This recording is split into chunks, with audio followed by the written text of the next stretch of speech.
जय श्री श्याम दोस्तों। जय श्री श्याम। तो दोस्तों फूडी एक्शन पॉडकास्ट में आपका स्वागत है। आज हमारे साथ जुड़े हैं मिस्टर यश गुप्ता। कैसे आप? बढ़िया, आप बताइए सर। बढ़िया जी। तो पहले भी आप मिल चुके होंगे यश जी से, और आज का हमारा टॉपिक है धर्म चर्चा के ऊपर।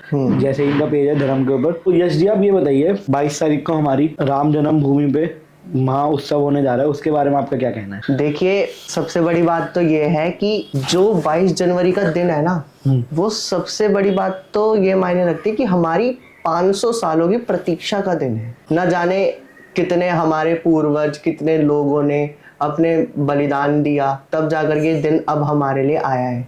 और अपने आप को सौभाग्यशाली मानिए कि हम रामलला का प्राकट्य उत्सव और के माध्यम से अपने घर पे देव दीपावली मना पाएंगे और रामलला का प्राकट्य उत्सव देख पाएंगे, और अपने आप को इस बात में सौभाग्यशाली मानिए।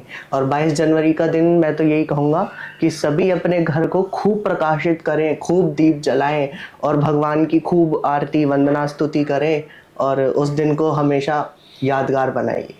मतलब 500 साल का एक तरीके से मुझे अभी रोंगटे खड़े हुए, 500 साल का संघर्ष अब पूरा होने जा रहा है 22 जनवरी को। और हमारा राम मंदिर बन के तैयार हो चुका है। उद्घाटन होगा 22 तारीख को। पूरे भारतवर्ष के लिए, सनातनी हिंदू के लिए सबसे अच्छा दिन। तो एक मेरा सवाल है, जैसे रावण और राम जी दोनों ही भोले बाबा के भक्त थे, बट एक में इतना आज्ञाकारी और दूसरा कि उनका भक्त भी इतना होता, बट उसमें ऐसी आज्ञा नहीं थी कि वो किसी की वाइफ को हर के लेके आया था। तो ऐसा मतलब क्या दोनों में अलग था, बट दोनों ही उनके काफी जाने पहचाने भक्त। देखिए, सारा खेल मति का है और चरित्र का है। रावण जो था वो महादेव का अनन्य भक्त, महान पंडित, महान विद्वान। लेकिन ये भी कहा गया है कि जाको प्रभु दुख धारण दे, वाकी मति पहले ही हर लई। तो इसका मतलब ये है कि जब आदमी का विनाश काल आता है तो उसकी सबसे पहले उसकी बुद्धि ही फिरती है। तो उसकी बुद्धि फिरी, उसके उसकी बहन ने अपना कुल ही विनाश कर दिया, उसको भड़का करके कि सीता बहुत सुंदर है, तो उसकी मति हर ली ना। भगत तो कोई भी हो सकता है, लेकिन राम जी एक चरित्रवान आदर्श व्यक्ति थे, जिन्होंने हर अपने किरदार को अच्छे से निभाया। चाहे वो पिता का किरदार हो, चाहे वो बेटे का किरदार हो, या पति का किरदार हो, तो भगवान भी उस पर ही कृपा करते हैं। जब भगवान धर्म से चले तो भोलेनाथ जी ने उनका साथ दिया और रावण मारा गया। तो वो मति और चरित्र पर ही निर्भर करता है। और कहते जब रावण अपने आखिरी चरण पे था, जब उसकी मृत्यु हो गई थी, तो लक्ष्मण जी को, राम जी ने लक्ष्मण जी को भेजा कि रावण के पास जाओ और उससे क्या शिक्षा लेके आओ। तो वो क्या शिक्षा थी मतलब? हाँ, देखिए, ये बहुत ही विचित्र प्रश्न है, क्योंकि ये शिक्षा बहुत हमें अपनानी भी चाहिए। पहले तो जब राम जी ने भेजा लक्ष्मण जी को कि जाओ, ये बहुत विद्वान पंडित हैं, इनसे ज्ञान लेकर के आओ, तो लक्ष्मण जी उनके सर के पास चले गए पहले, रावण जी।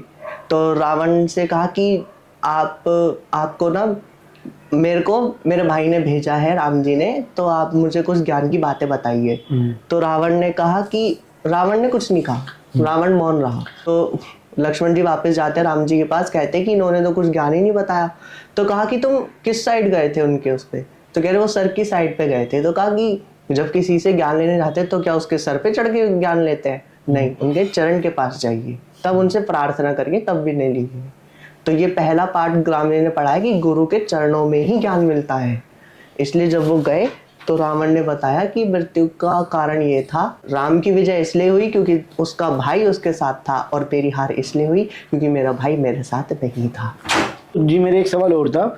जब रावण की मौत हो जाती है, मृत्यु हो जाती है, तो उनकी वाइफ मंदोदरी आती है, तो एकदम से राम जी भौचक्का हो जाते हैं जब वो उनकी वाइफ को देखते हैं, मतलब उनकी छाया पड़ती है उसके ऊपर। तो क्या कारण होता है कि मतलब वो एकदम से उनकी छाया से हट जाते हैं? इससे ये बहुत ही चरित्रवान जो है व्यक्तित्व पता लगता है राम जी का, कि देखिए वो पराई स्त्री को देखते ही, उनकी छाया देखते ही उनको प्रणाम कर लेते हैं। तो एक चरित्रवान व्यक्ति की पराकाष्ठा हमें मिलती है इसमें, क्योंकि हमें को धर्म यही सिखाता है कि अपनी ही स्त्री के साथ धर्म पूर्वक चलिए, पराई स्त्री से आपका कोई नाता नहीं है, उसको अपनी माँ या बहन ही समझिए। फिर वो कहते हैं माता कि मैं क्षमा मांगता हूँ, पति का वध मैंने करा, बट उनकी भी गलती थी कि उन्होंने मेरी वाइफ का हरण करा। तो वो चीज़। तो यश जी, ये बात है स्टार्टिंग की, जब मतलब रामायण स्टार्ट होने वाली होती है और ये उस रात की बात है जब अगले दिन उनके पिताजी उन्हें राजगद्दी पे आयोजन होता है काफी बड़ा, पर लेकिन उनकी जो माता होती है वो अपने पति से एक वचन जो ले रखा होता है उसको पूरा करने के लिए वो कहती है कि मतलब आज मेरा वचन पूरा करने की बारी और इनको वनवास पे भेजो। तो राम जी ने एकदम से कैसे आज्ञा का पालन करा कि वो मना भी कर सकते थे कि नहीं मैं नहीं जाऊंगा, क्योंकि वो एक तरीके से राजा बनने वाले थे कि ये वचन तो आपने दिया है। राम जी ने अवतार ही इसलिए लिया था कि उन्हें वनवास में भोग करके ऋषि मुनियों को राक्षसों से मुक्त करना है, और जिसके लिए भगवान ने अवतार लिया वो कार्य तो पूरा ही करना है ना। तो केकई उसका जरिया बनी। क्या आप इसके पीछे का कारण जानते हैं कि केकई ने ये वनवास क्यों लिया, मतलब वनवास का वचन क्यों लिया? जिससे उसका बेटा राजगद्दी पे आ सके। ये बात तो थी, वो तो उसकी मंशा थी, लेकिन इसके पीछे भी राम जी का ही विधान है। असल में क्या होता है कि जब राम जी बालपन में एक बार माता केकई के पास आते हैं तो माता केकई की वो ऐसे आंख पीछे से कर देती कि माता अगर आपने मुझे बता दिया, कि वो आवाज बदल कर कहते हैं, तो कहा कि माता अगर आपने नाम बता दिया तो आप मेरे से वचन लेंगी, 2 वचन लेंगी, उसको आप पूरा करेंगी। तो माता ने कहा कि ठीक है वचन ले लूंगी मैं। तो वो क्या हुआ, माता नहीं बता पाई कि वो राम ही है, तो वचन हार गई। तो उसके बाद राम जी ने कहा कि आपको मेरे से 2 वचन लेने पड़ेंगे और वो आपको समय आने पर मांगने पड़ेंगे। तो माता कैकेयी ने कहा कि ऐसे कौन से 2 वचन है, क्योंकि माता कैकेयी राम जी को बहुत प्यार करती थी, पुत्र जैसे अपने। हाँ। तो राम जी ने कहा कि माता जब मुझे राजगद्दी मिलने वाली होगी तो आप पिताजी से 2 वचन ये मांग लेना कि राम जी को 14 वर्ष का वनवास और भरत को राजगद्दी। तो माता कैकेयी बहुत विचलित हो गई, कहा कि मैं अपने राम को 14 वर्ष का वनवास दे दूं, मैं तो ऐसा नहीं कर सकती। और तो राम जी ने कहा कि माता इसके लिए आपको बेइज्जती भी बहुत झेलनी पड़ेगी, जगत में आपकी बहुत अवहेलना होगी, लोग आपको तिरस्कार करेंगे, तो क्या आप मेरे लिए ये सब सह लोगी? तो माता कैकेयी ने कहा कि मैं तो तेरे लिए प्राण भी दे दूंगी, ये तो कुछ नहीं है। तो इससे हमें माता कैकेयी की मजबूरी का पता लगता है कि माता कैकेयी 14 वर्ष का ही क्यों मांगा, क्योंकि वो उस वचन को वचन राम जी की खुशी के लिए ही मांगा उन्होंने। तो उसने कहा कि ठीक है तो मैं यही करूंगी। इसलिए माता कैकेयी ने पूरी जिंदगी अपना अवहेलना करा और माता कैकेयी को श्राप लग गया कि कैकेयी नाम अब कभी भी सृष्टि पे और कोई नहीं रखेगा अपनी पुत्री का। और आज आप देख सकते हैं कौशल्या नाम की बहुत मिल जाएगी, सुमित्रा नाम की बहुत मिल जाएगी, लेकिन कैकेयी नाम की एक भी स्त्री नहीं मिलेगी आपको। ये आपने सही बात कही। अच्छा, हिंदू धर्म में मंगलवार को इतनी महानता क्यों दी जाती है, कि इतना महत्व क्यों दिया जाता है? क्योंकि हनुमान जी का दिन है। हाँ, हनुमान जी का दिन है, लेकिन मंगलवार को इतना महत्व देने का कारण कई सारे हैं। पहली बात, राम जी का जन्म मंगलवार को हुआ, सीता जी का जन्म मंगलवार को हुआ, हनुमान जी का भी जन्म मंगलवार को हुआ, गोस्वामी तुलसीदास जी ने भी रामचरितमानस मंगलवार के दिन ही लिखी, और जब हनुमान चालीसा लिखी तो वो भी मंगलवार के दिन लिखी। इसलिए मंगलस्य कारणम मंगलवार, जो भी मंगल काम होना है हाँ वो मंगलवार के दिन में, इसलिए सनातन धर्म में मंगलवार को अधिक महत्व दिया गया है। और जो दिल्ली में प्राचीन हनुमान मंदिर है वहीं पर ही हनुमान चालीसा तुलसीदास जी ने लिखी थी। अच्छा, हाँ, इसलिए। और वहाँ पर 1900 कहीं हो सकता है संख्या में गड़बड़ हो, 1984 से लगातार राम नाम की ध्वनि का पाठ होते रह रहा है निरंतर 24 घंटे बिना रुके हनुमान प्राचीन मंदिर में। आप कभी भी जाइएगा तो आपको राम नाम की ध्वनि वहाँ सुनाई देगी और वो हमेशा चलती ही रहती है। तो पाठ कौन करता है वहाँ पे? वहाँ पे पुजारी करते हैं और बदलते रहते हैं अपना समय, लेकिन वो राम नाम टूटता नहीं है, वो चलता आ रहा है। अच्छा, जय श्री राम जय श्री राम जय श्री राम 1984 से चलता ही आ रहा है भाई साहब राम नाम। मतलब एक अगर तुम्हें वर मिले कि तुम्हें दर्शन प्राप्त होंगे तो किसके मांगोगे वर? हाँ, देखिए, परम ब्रह्म में ही सब समाया है, तो मैं अपने अधीश्वर मेरे परमेश्वर भोलेनाथ जी का ही दर्शन मांगूंगा, और मैं यही चाहूँगा कि बस मैं उनके चरणों में ही समाहित हो जाऊँ। तो एक चीज़ और बताइए, अगर इस कलयुग में किसी को राम नाम लेना है और वो चाहता है कि मतलब उसके जीवन में जो भी दिक्कतें आ रही है, राम नाम से पूरी हो सकती है वो। तो किस तरीके से राम नाम ले कि वो दिक्कतें का हल भी मिल जाए? क्योंकि देखो दिक्कतें मुझे लगता है लोगों से होती है। मतलब कहते हैं ना, एक चीज़ मुझे याद आ रही है अभी कि दिक्कत कभी वैसे नहीं होती, फिजिकली नहीं होती, वो व्यवहार लोगों से होती है। कि लोग ऐसे होते हैं कि उनसे दिक्कत क्रिएट होती है, ना कि कोई नेगेटिव वाइफ कह लो, ऐसे होती है।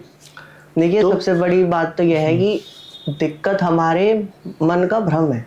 असल में जब हमारी तरह सोचा हुआ काम पूरा नहीं होता तो वो हमें परेशानी लगती है, लेकिन ये तो जरूरी नहीं कि जो हम चाहें वो हर समय पूरा हो जाए। तो ये अपने ऊपर बात है कि हम चीजों को कैसे देखते हैं। सुख दुख जीवन के दो पहलू है, कभी सुख कभी दुख चलता ही रहता है। अपने ऊपर है कि हमें कैसे चलना है। शास्त्र ये कहता है कि धर्म से चलिए, सारे कर्तव्यों को पालन करते हुए भगवान का नाम लीजिए। अपने कर्म को ही पूजा मानकर, भगवान की सेवा मानकर, क्योंकि सृष्टि भगवान की है, हमें सारा काम करना पड़ेगा। काम करते हुए भगवान का नाम लीजिए, आपका जगत में उद्धार हो जाएगा। मतलब राम नाम लेने से वो उद्धार हो जाए। तो ये जब रेगुलर भी आपको समय मिले कुछ भी भगवान की स्तुति कर लीजिए। अपने कार्य पर भी बैठे हैं, कार्य को प्रणाम करके कि नाथ ये आपके चरणों में ही है, आप ही संभालने हैं और आप ही करने वाले हैं। ऐसे आपकी जो आपका कर्म है वो आपकी पूजा बन जाएगी और भगवान को समर्पित हो जाएगी। बस और नियम से चलिए। एक चीज़ मैं दर्शकों से कहना चाहूँगा कि जैसे मैंने देखा आजकल लोग बाग जैसे होता है ना कि मंदिरों में जाते हैं कि मैंने इतना दान कर दिया, इतना दान कर दिया। वो दान आपके हिसाब से क्या कहते हैं, वो सही है? मतलब जो दान करता है। देखिए दान का सबसे पहला नियम तो ये है कि जब भी दान करें तो किसी से कहिए मत कि मैंने इतने का दान करा है या फिर मैंने वो करा, क्योंकि दान का मतलब है दान कर देना, नेकी कर दरिया में डाल और भूल जा। कभी भी दान का बखान नहीं करना चाहिए कि मैंने इतने का दान करा, आज मैंने ये बांट दिया वो बांट दिया। दान का कभी बखान नहीं करना चाहिए। दान चुपचाप करिए और बस प्रणाम करिए, क्योंकि भगवान ने आपको इतना सामर्थ्य बनाया है कि आप दान कर पा रहे हैं, तो इसका बखान नहीं करना चाहिए। और मुझे लगता है कि अब भगवान को किस पैसे की जरूरत है, वो इतना पा रहे हैं, मतलब उन्होंने ही ये रुपया चांदी सोना ही बनाया है, तो उन्हें भगवान खुशी को क्या पैसे की जरूरत नहीं तो है। हम उन्हें देके क्या खुश करना चाह रहे हैं?